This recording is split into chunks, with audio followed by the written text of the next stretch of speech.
21મી માર્ચે બપોરના સૌરાષ્ટ્ર અને કચ્છ વિસ્તારમાં આવેલા વાવાઝોડા અને વંટોળના હિસાબે જામનગર વર્તુળ કચેરીના પીજીવીસીએલના નેટવર્કને પણ ખાસી અસર થઈ છે.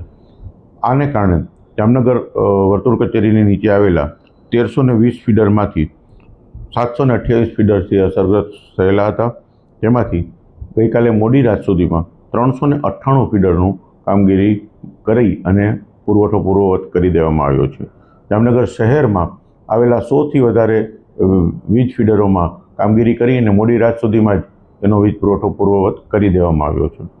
અત્યારે એગ્રીકલ્ચર ફીડરમાં 330 જેવા ફીડરો છે જેમાં કામગીરી થઈ રહી છે. જેમાં આશરે 250 જેવા થાંભલાનું નુકસાનની અત્યાર સુધીમાં અમને માહિતી મળી છે. જેનો અંદાજિત ખર્ચ 30 લાખ જેવો છે અને આ જે થાંભલાઓ છે એને ફરીથી ઊભા કરી અને બાકીના જે લાઈનો વીજ પુરવઠો પૂર્વવત કરવાનો બાકી છે એની કામગીરી પણ સવારથી ચાલુ કરી દેવામાં આવી છે. આ ઉપરાંત ગામડાની વાત કરીએ તો ગઈકાલે જામનગર વર્તુળ કચેરી નીચે આવેલા 726 ગામડાઓમાંથી 452 ગામડામાં વીજ પુરવઠો પ્રભાવિત થયેલો હતો અને મોડી રાત સુધીમાં એમાં કામગીરી કરવામાં આવી હતી.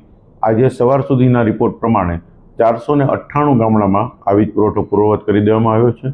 બાકી રહેલા 4 ગામડામાં જેટલું બને એટલું ઝડપથી થાંભલા ફરીથી ઊભા કરી લાઈન ખેંચી અને પાવર પૂર્વવત કરી દેવાની કામગીરી ચાલે.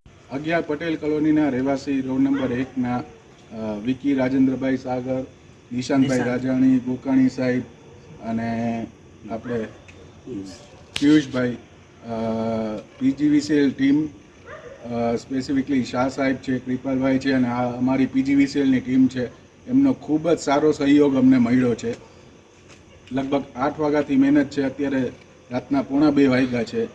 સતત ફાયરની ટીમ અને પીજીવીસીએલની ટીમ એ અહીંયા અમારે લાઇટ સાવ વહી ગઈ હતી. એમાંથી અત્યારે વડીલોને ને છોકરાઓને ખૂબ જ સારા